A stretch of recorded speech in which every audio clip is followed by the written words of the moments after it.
What's up, guys? I'm Daemonxel, and the Chapter 3 Mines of Moria raid is currently live. That's right, the Blades in the Dark. What can you do to score high in this new chapter? What are some of the team compositions that you could use? What are some tips overall? Well, let's talk about it.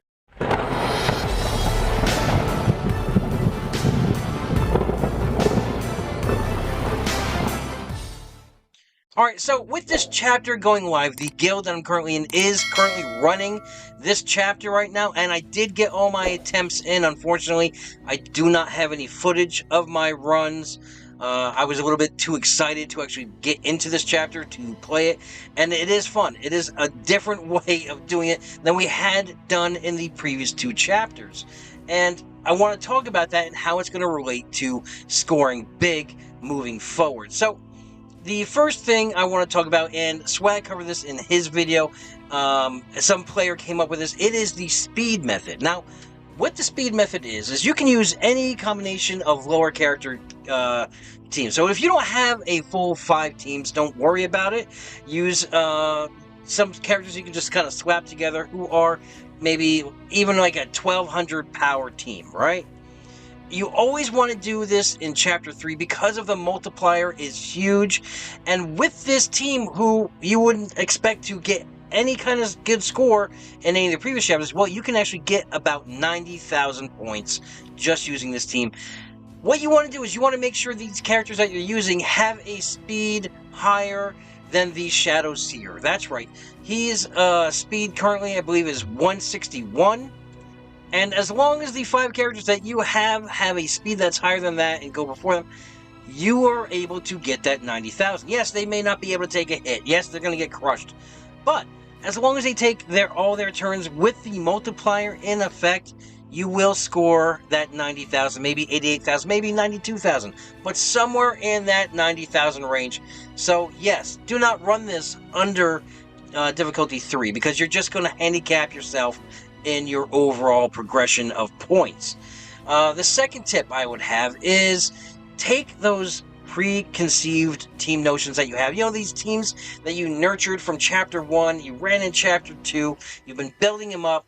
Well, we're kind of breaking them down now and injecting other methods into that. And the reason you want to do this is because you are not going to get points for damage.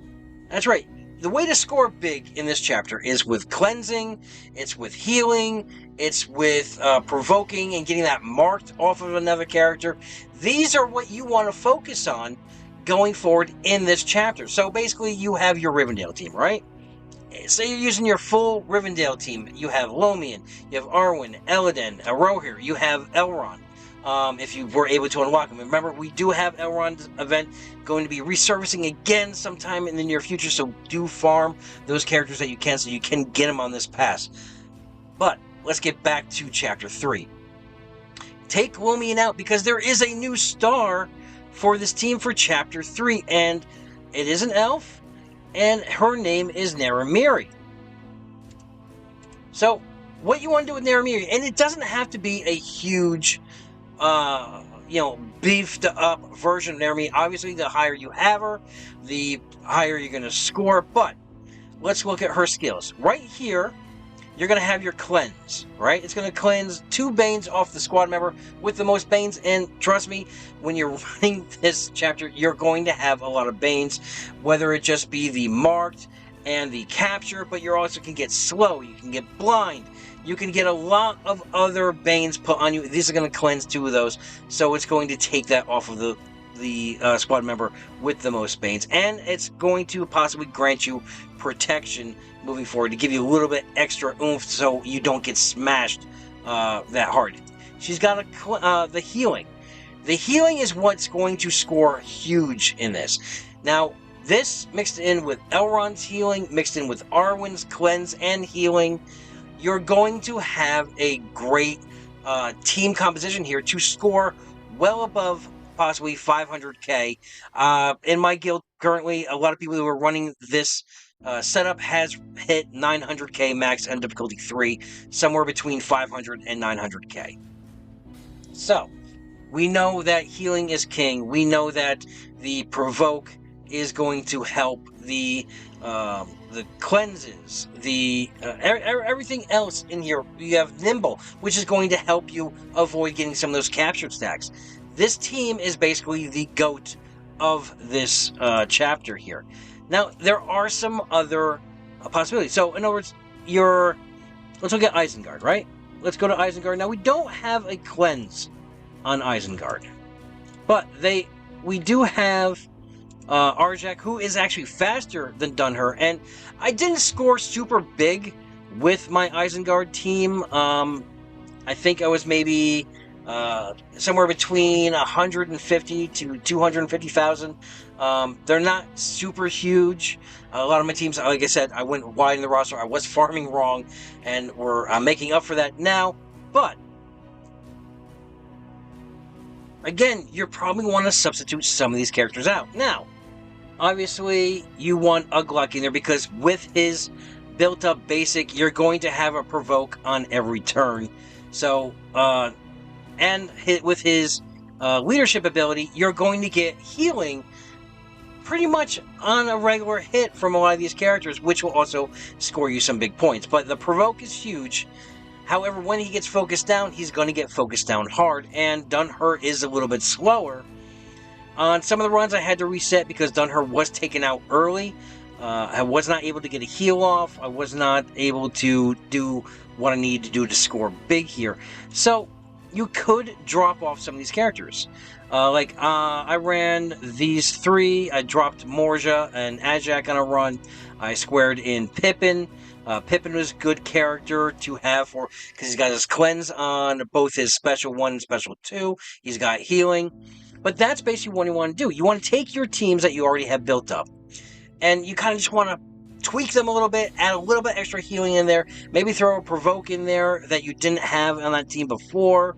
Haradrim did really well in Chapter 3 because, let's bring it up here.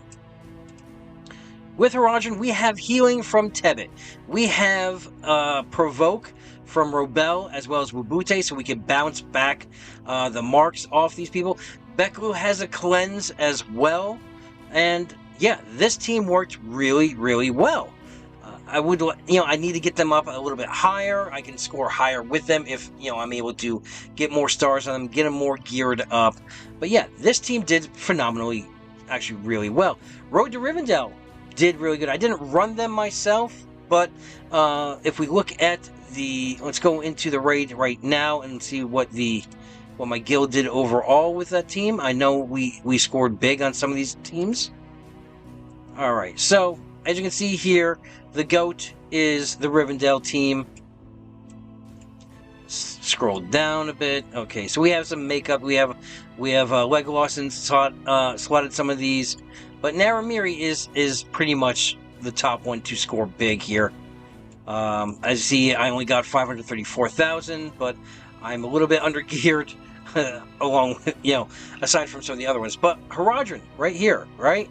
473,000 points. That's pretty good. Again, Rohan 3 plus Strider and Halberd is another phenomenal team to work in there. You're getting 2 provokes. You're getting healing from Halberd. You are getting a summon from Elmer here. Now, every time I did the summon, unfortunately, it got focused down super hard, so I was not able to get the additional points from that summon, but that's just RNG for you. You have Lady Éowyn here with a cleanse, so this team does really, really well as well. As you can see, we have some mixture teams in here. We have some elves with Gimli for a provoke. We have a summon here, and we got the brute. But I know there was a Road to Rivendell team in here. Yeah, right here. So we did get a Road to Rivendell team at 332,000. So again, there's really no reason not to run it on difficulty 3, because you're at least going to score 90,000 points. Now, if you do have a built-up team, that's going to have all the characteristics that you want, such as the healing, the cleansing, the provokes, everything that you need to score big. Stealth is really good. Gondor is going to do really good once it's fully assembled and leveled up. Because of everything that team brings to the table, I'm pretty sure they are going to do really, really well here. But as far as our teams that we currently said was going to do well, they are doing well, but with some tweaks. Now, what you could also do, and it's going to be unconventional now, run it on auto. And I know, it sounds weird, right? You not in control of your own destiny here, but a lot of the times, a lot of people in the guild, myself included, have run on auto. I tried it for this chapter, and it still scored super high. So, it's not just about, not just about the RNG, but for some reason, when you put it on auto, your Banes are sticking more, you're hitting more, you are, I don't know, something just happens when it goes on auto where it can score you some pretty big points. Again, this is our first week, we are still tweaking things around, but, if you haven't done this chapter yet and you're just getting into it, go ahead and use some of these tips to help you out and get a personal score that's going to be possibly higher.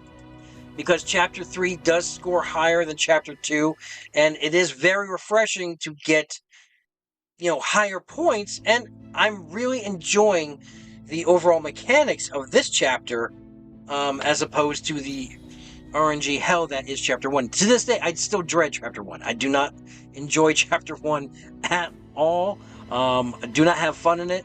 I do not like restarting a match like 90 times, but Chapter 3 is a bit refreshing. And so go ahead and use these tips. Try it on auto. Mix up your teams to make sure that you have the cleanse. Because remember, power is not going to do you very well here. Yes, you are going to get some points for taking out some of the trolls, but your main point generator is going to be healing. It's going to be cleansing, provoking.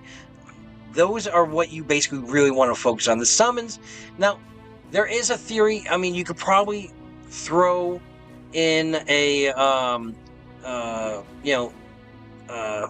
Éowyn with his summon, and use Nuraz with his summon, and in theory, if you got the their turn, you could score pretty good that way too. I don't know if you can do two summons. I've never really tried it to have two summons out at the same time. I'm not sure if there is enough room on the field for that. And also, I haven't tried because they're not really built up, is my Goblins. Because when they die, their replacement Goblin is considered a summon. So, again, cleanse, Banes, cleansing, healing, provoking, stealth works really well. Focus on these facts, not so much the damage aspect, and you are going to do very well in this chapter. So leave me in the comments below what you guys scored on, what worked out for you guys, surprising combinations, and with that, I hope you guys had a great week, have a great weekend, adventure safe, and good luck to you and your fellowship.